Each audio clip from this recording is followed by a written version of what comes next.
for a while I did. I had a very clear idea that I wanted to be a game warden in Africa or somewhere, and saw myself swanning around in the tropics. But clearly realised that that was going to be quite difficult, unless I'd done something probably quite brave for me in those days, which was just hop off to Australia or Africa and just see what I could find. And I absolutely did not want to work in a zoo or a captive animal collection. I didn't think there was justification for keeping animals, and I'd been to some zoos, because being an army brat, I'd seen zoos in overseas countries and was frankly appalled.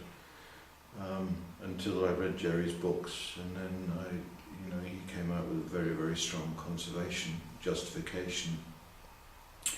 At which point I thought, well, if you're going to work with animals and you're going to work in a zoo, this is arguably the only one with a conservation philosophy, and that's why I came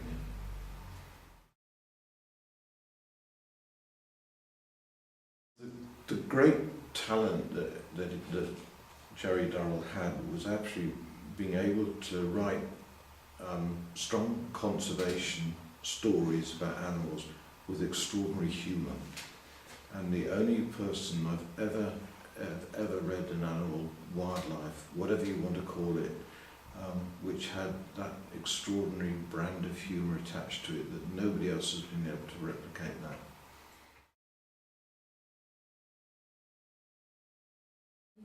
Yeah, I work bloody hard and don't expect to get paid very much, which was absolutely correct, and stayed that way for many, many years.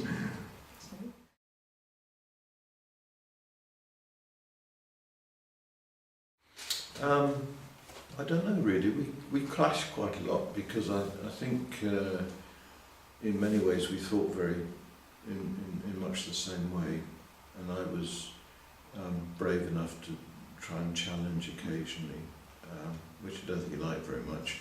So we had some difficult times, but tremendous mutual respect. I'd like to think that he had a lot of respect for me, and certainly in one of his books or his television interviews, he actually said that.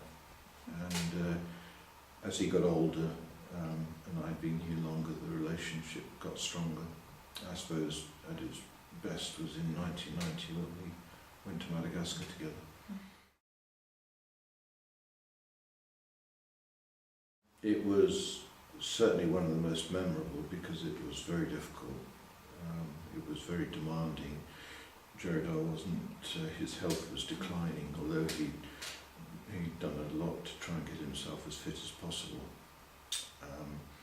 It still was a tremendous toll on his health, so it was very, very difficult.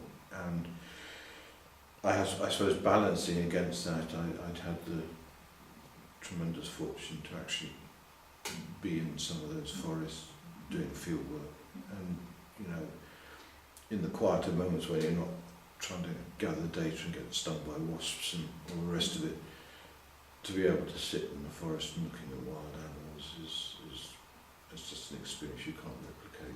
It's just fantastic. So there were two just different experiences, but both incredibly memorable.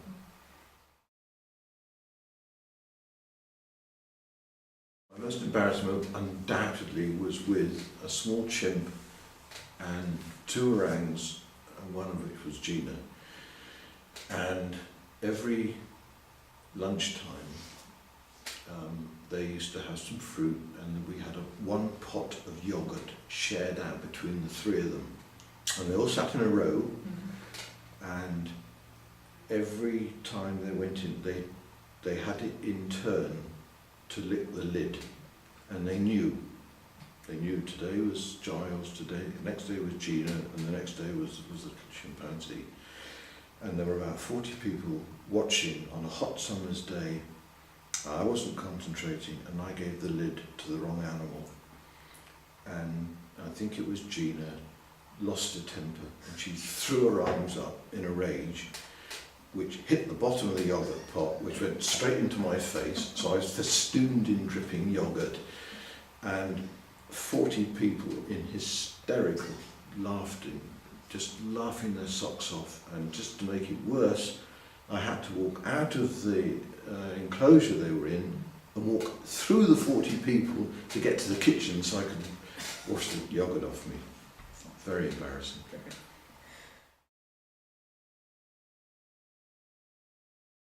The tapirs used to get out. In those days we had chain link fences, and they're a big, heavy animal. But the unusual thing about tapirs, if you got it right, you had a bucket of fruit and you didn't panic them, they would follow you back in.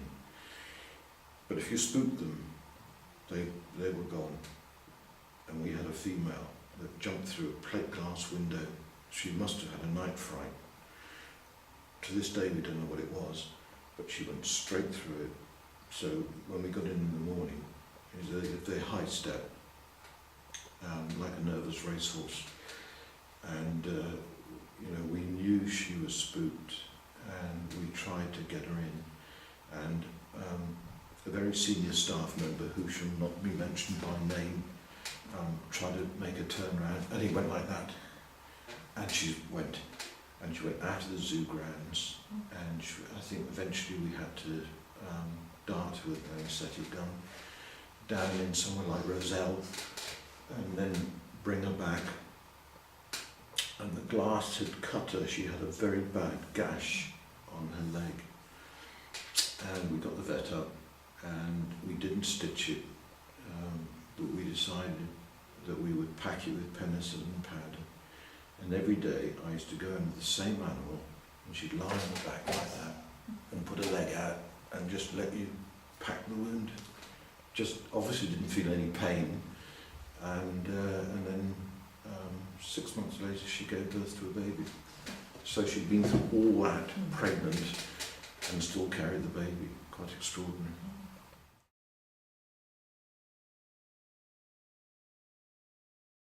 I miss the animals, and I miss the staff. I miss the banter.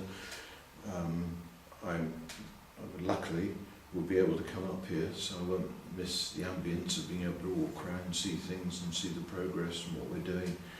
I hope I'll be involved in some small way, one way or the other. But yes, I'll miss waking up on Monday thinking, don't have to go to work today, or tomorrow, or the next day. That will be very, very strange feeling.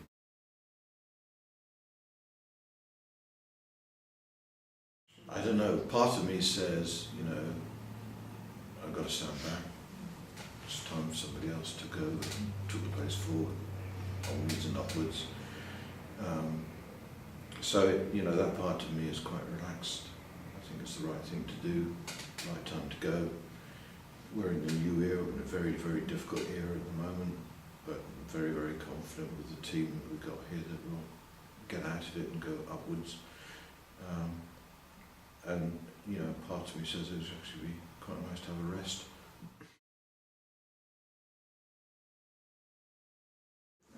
Oh, I will travel, I hope. Still lead wildlife tours to Madagascar, Ecuador and the Galapagos, which is a delight. Learn to ride a bike again, play some more tennis, just keep occupied. Wildlife photography has always been a talent, not talent, it's been a hobby, so I need to learn my way around downloading more stuff on the computer and just general keep busy.